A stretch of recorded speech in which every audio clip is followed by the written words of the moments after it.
I'm Carole Robinson. Welcome to this edition of County Happenings, where we find out what's happening in the county by chatting with the County Mayor, Rogers Anderson.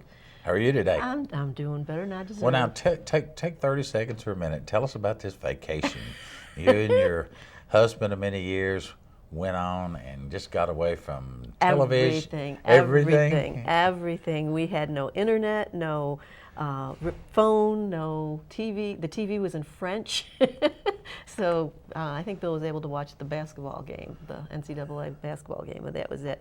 Yeah, we went to Tahiti and Maria. There was something on my bucket list, and my husband made it come true. I'm sure the weather was beautiful. It was perfect. We had been told when we started planning the trip by travel people that bring a raincoat because it rains at least an hour every day. It rained one night about between 11 and 1 in the morning, and that was it. It was just Now, sun, I'm not sun, real sun. sure where that island is. I do know it's south of Williamson County. Yes. See, now I'd always tended to go south, and sometimes Tennessee just isn't south enough. So we went to the South Pacific, south of the equator, just a little ways down from the equator. It's south west of Hawaii. So it's I think it's 4 hours from LA to Hawaii, an additional 4 hours from Hawaii to Would you go back? That's always the litmus test. Oh, yes. Okay. Oh, yes. Good food, lots of fish. Good food, lots of, and I ate fish every day, and fresh fruits, and people were wonderful. The water was just crystal clear, and swimming was absolutely amazing. Well, you deserve it. You and Bill have. That's one of those things. That's not on my bucket list to go to Tahiti. It wasn't on his either. But maybe go hunting and fishing Yeah. in some remote area might be more mine. But glad you had a safe trip and a good trip. Oh, and, it was a great you trip. got a little tan. Little tan, got all ready for the oncoming summer here. But now, while you were gone, we did the traditional things. Budget talks, elections are going on all over our county. And It's funny how the world keeps spinning. there was nothing that we held back while you were gone. Well, that's good. You didn't stop without me. It means that you can go on without me. In fact, this week, middle part of this month of April, of course, it's tax time for most people. Yeah. But for us, it's budget time also.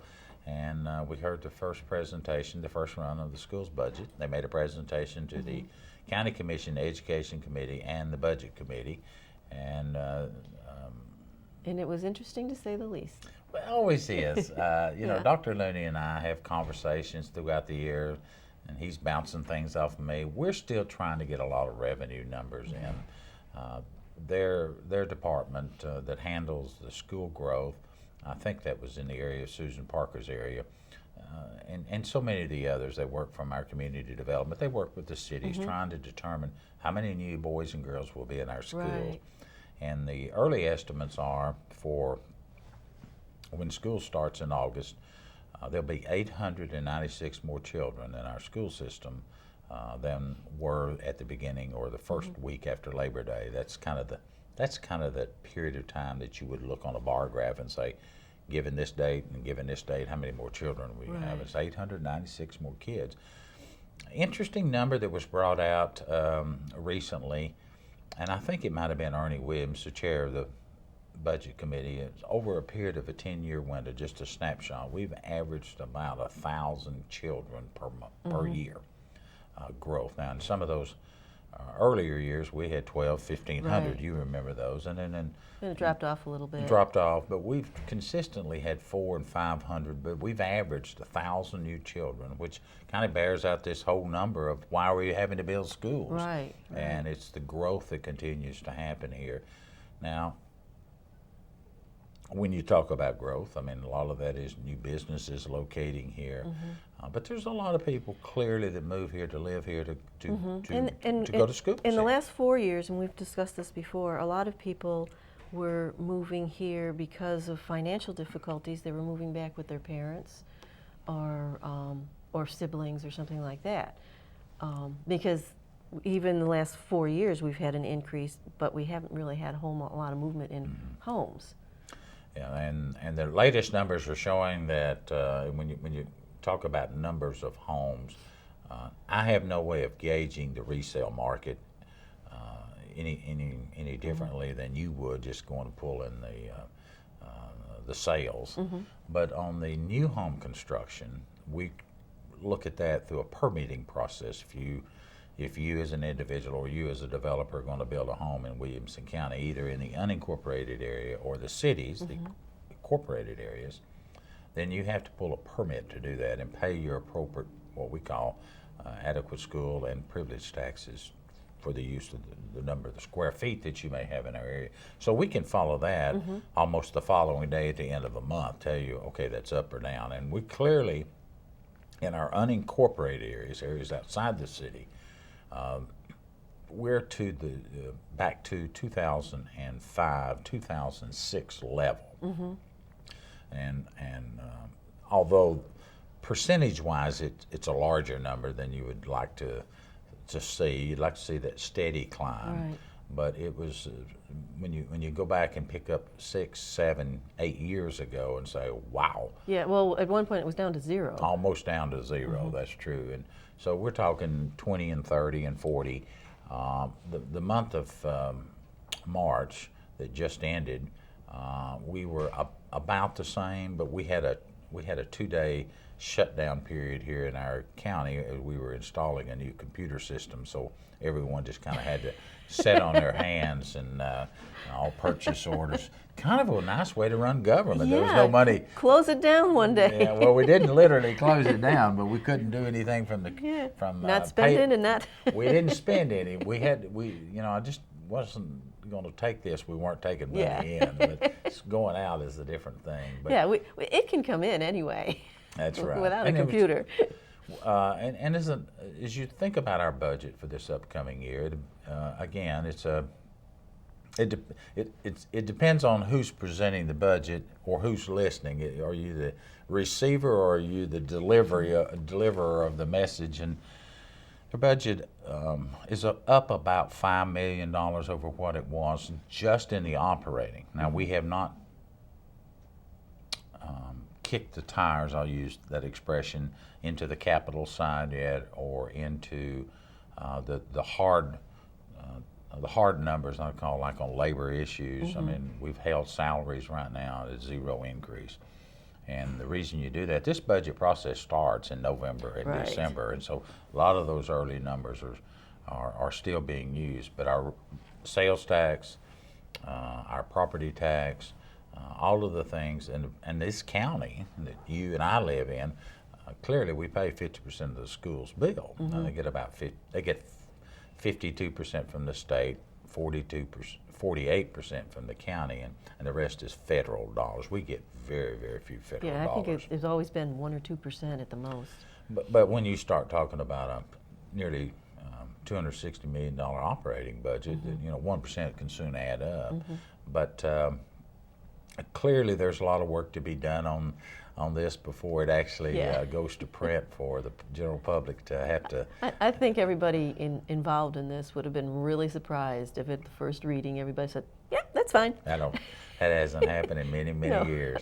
And I think the overwhelming consensus certainly by Ernie Williams, who is our chairman this year of our budget committee, and Doug Langstrom over on the education side, is that we're not going to have a property tax increase. So we got to do what we've got to do. Right. And you know that just a few short months ago, whether you're for it or against it, it is now part of our budget process that we authorized the hiring of 32 SROs in our schools, so that every elementary school in Williamson County now has an officer, man or woman, that's being trained. Some of them have been implemented. Of course, not all the schools have, because you got to go through a heavy certification process. The certification, and they're having trouble getting their firearms. That is true too. So when you start weighing all of that, we already know that one little element is about a $5.5 million transaction that occurred just less than 100 days ago. Right.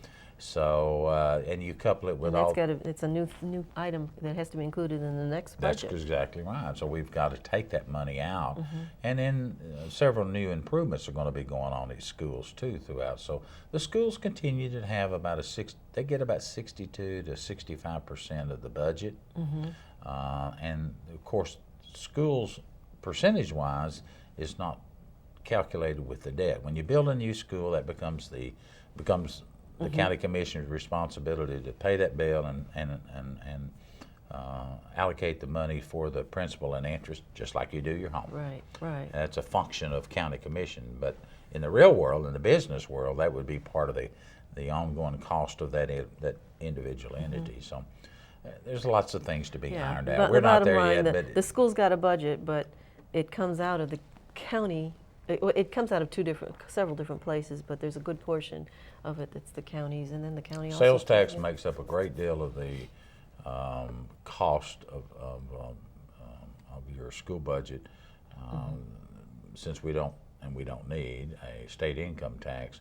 Now we do have a very high sales tax, although the current, I will give credit where credit's due. A lot of changes are taking place in taxes in Tennessee. We're a very tax-friendly state overall. That's why businesses want to move here and locate. And they reduced the sales tax on food 0.5% this last year. So that's a total of 1.5% now? They've done it a couple of years in a row. Now, currently, I mean, this show's being taped before they vote for the next half, but right now they've just reduced it 0.5%. But it was reduced to 0.5% a couple of years ago, I think. I don't think so, but you may be right.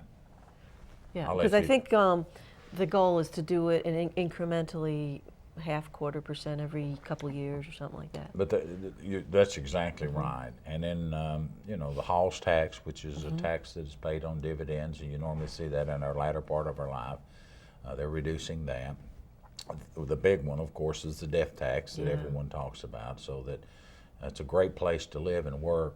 But don't want to die here. You don't want to die here because they're going to get all your income. And so the state is addressing that to those individuals that have high value wealth when they pass away, because most of them go to Florida, which is, there is no estate tax to speak of down there. And so many we want men, them to stay here. They want them to stay here. And what they do, they go down there and run their operation here. They just put a residence down there. Yeah, they stay there 6 months of the year, and they got residency. They got residency. So you're losing that working capital that that man or woman or husband, wife may take with them to another state. So lots of things are happening at the state level. Workers' comp reform bills going on. Actually, as we're taping this show, I think there's some debate on the Hill this whole week about things like that. The interesting time that our delegates, all four of them, Jack Johnson, Charles Sargent, Jeremy Durham, and Glenn Cassida, each have their own area of expertise and concentration, and I guess that's a good thing. That's a good thing. Yeah, so I mean, you can't possibly know everything about everything. So it's good to kind of split it up and each have their own different interests and, just enough to say, talk to so-and-so. The other thing that's kind of kicking around on the surfaces now, there's a lot of zoning, land use bills, almost some pitting between cities and counties. Do you want annexation? Do you not want annexation? Do the people have a right to vote on annexation? Do they not under Public Chapter 1101 that was implemented probably 15 years ago now? So there's lots of dialogue going up on the Hill, but clearly those men and women will pass a lot of laws. And my general answer to our delegates up there and to the other men and women over my nearly 30 years of playing around in politics is just do not pass anything at the state level that has a financial impact at the local level without sending that money down here with us. Exactly. Finding some way, don't take it away from us. That's right. And if you're going to pass a law, send some money down with it. If you're not going to send the money, don't strap it on the burden of all of our people. And our delegate, for the most part, we get enough of that from Washington. We do get where enough you of get that. laws passed that you have to do things, and it's going to cost money, but they don't send us the money. And I know that there are certain things that occur just in operating government. The government, whether it's federal, state, or local, or cities, we're bureaucratic monsters. And there's no other way to say that. Yeah. You try to fight through those things. You try to change those issues, and you would think, well, just check that off, erase it, send it away, and it goes away. Well, it's not that way. It's embedded in the law, it's embedded in the policy, and it just takes time to get some of those things removed. Some of them we absolutely have to have. You have to have a certain amount of dollars to do roads and schools and things of that nature. But in the early days of our forefathers, we're doing things that we're not even close to what our forefathers.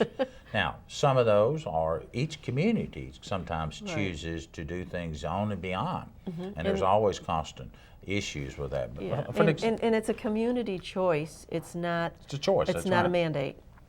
I made the comment the other night at the budget committee. We've got some school board members that truly believe that teachers who live outside of our county, if they're employed, and I'll just use one, I don't know there is one, but I'm sure there is a teacher that lives in Davidson County that teaches in our school. Now, if that teacher wants to bring her children to go to our schools, currently they have to pay a tuition cost.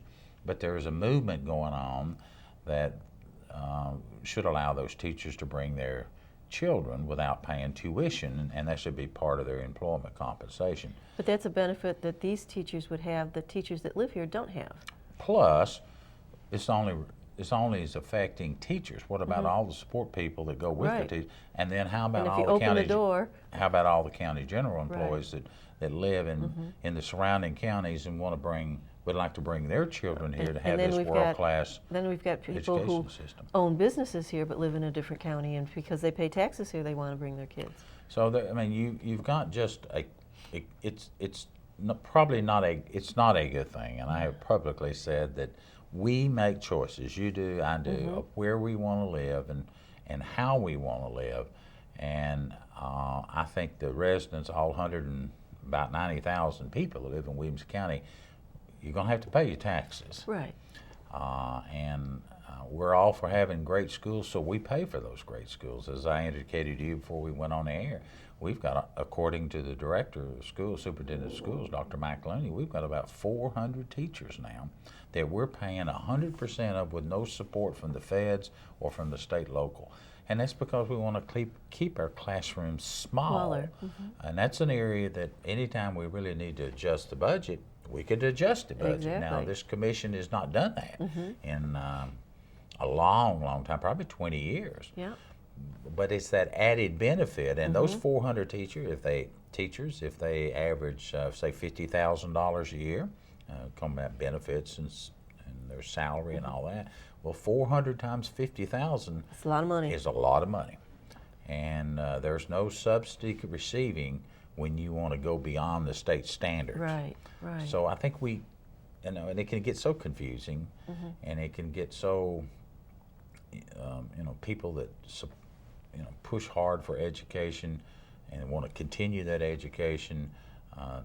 The big picture is, for the last 20, 25 years, this county has really poured the money in public education. And it's showing great test scores and great growth scores. We're up on the top. Dr. Mike Looney said, we're in the top right-hand corner. We're all by ourselves. I think that's good. Yeah, I hope. So, how the budget, we've talked about the schools. Everybody else in the county is also working on their budgets, and they have to have them done by the end of April. And they're coming along now. You said the goal is no property tax increase, so it's zero increase in the budgets. That's correct, and we don't do what we call we probably should, but we don't. The zero base? Zero base, go back to the start and justify every cost you got. What we have done, we've gotten close to that on the last 10 or 12 years, where we say zero or reduce it 5%, which would indicate you probably had some money left over. And we do have money turned on. All of our elected officials, and I can honestly say that, and our appointed officials usually turn in money. They don't rush out to spend it in the last 30 or 60 days, and they turn those dollars back in. So you kind of have a historical presence of when you're drafting up these guidelines that, okay, the mayor's budget turned in 7%, then my budget should be good for a 7% cut, or it should be you can live with what you've got. Now, you've got a lot of pent-up demand on your capital side. We have done a lot of Band-Aids over the last 4 or 5 years to maintain, not laying people off and keeping things in place.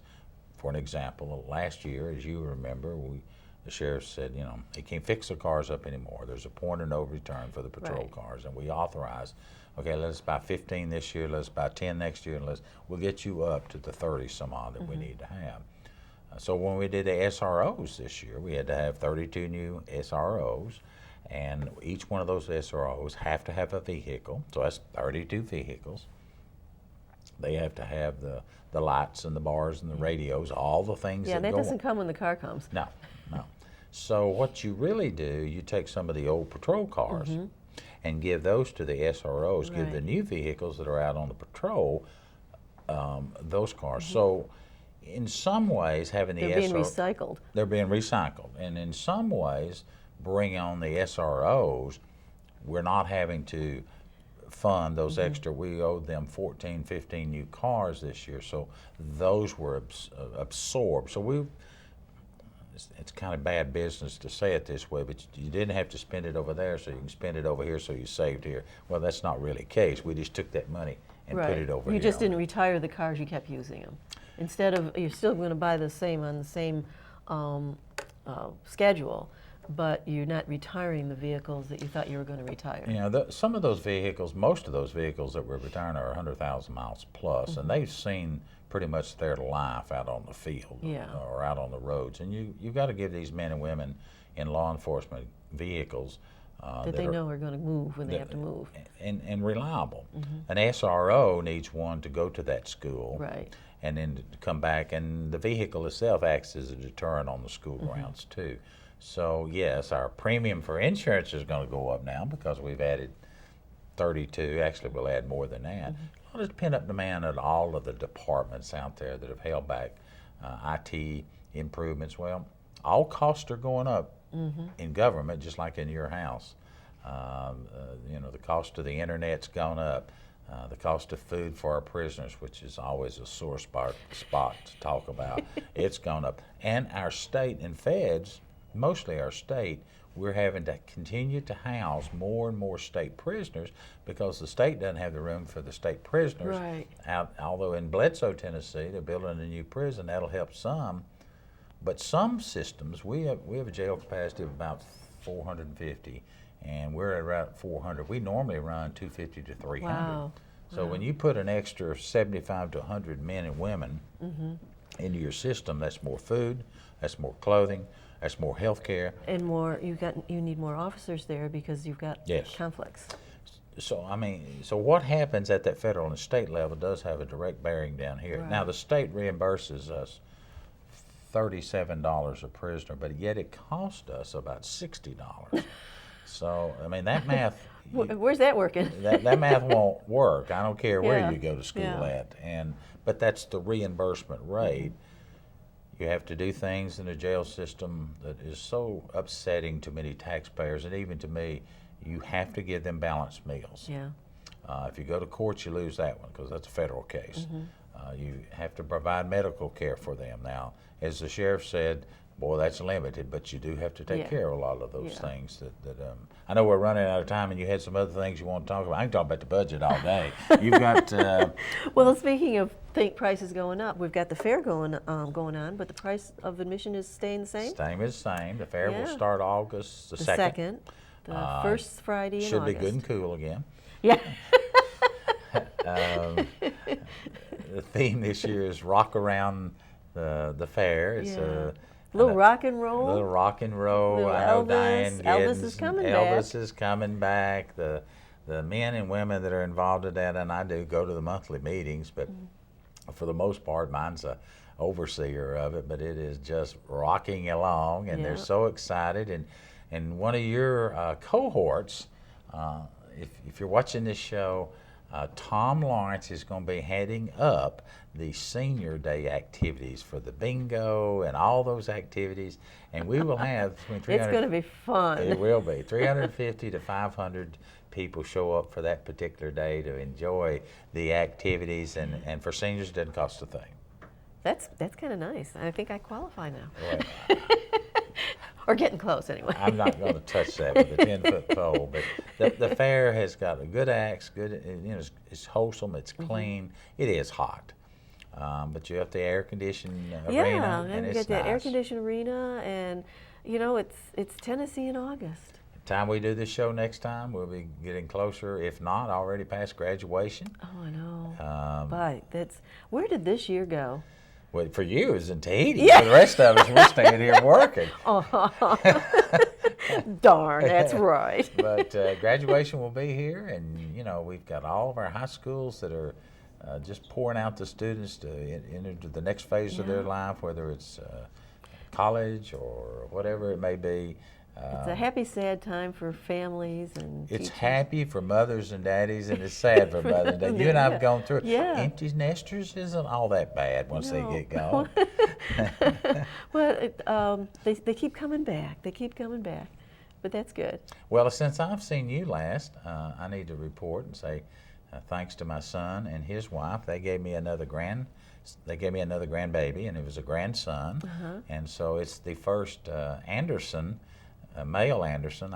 My daughter's got 2 boys, but I don't know, it was nice to see that. I know that when my time on this earth is up, that the Anderson name will continue on, and so I've got 7 grandchildren now under 4.5 years of age. So it's a wonderful time around. It's going to be in Christmas. How are the twins doing? They're doing great. Thank you for asking. We're going to see them in a couple of days, and they'll be a year old. Wow. Has it been a year already? Oh, my gosh. They were 2 pounds and 3 pounds when they were born, and they're up to 16, 17 pounds and 12 pounds, and they're doing just fine. And I'm not sure their mom and dad's had a night's sleep, but that's their business. I enjoy playing with them. That's the most wonderful thing about being a grandparent is you can go and play, and when it's time, you can just go home. And I love it. That's it. I'm loving it too. The 2 I have, I spend Wednesdays with Will, and Will and I have a great time, and pretty soon it'll be Mondays with Miles. I imagine the majority of people that watch this show have grandchildren. Yeah. Our demographics would say during the day, and I know that we're kind of... We're preaching to the choir. It's a wonderful time. Yeah. Gotta go, I guess. Well, I guess we gotta go. See you next time on County Happenings.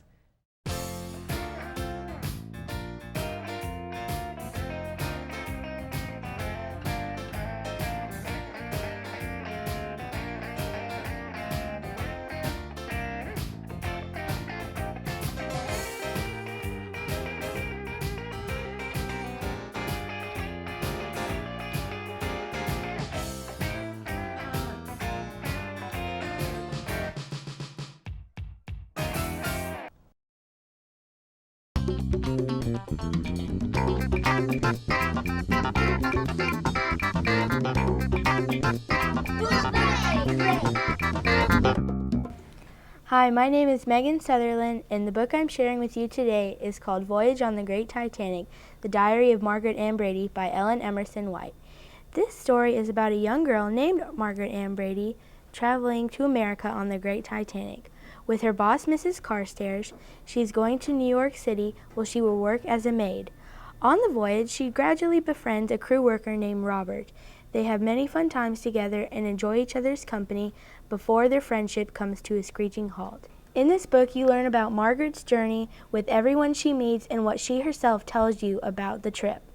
In this diary, you learn what the Ship of Dreams is really all about. Thank you. Do the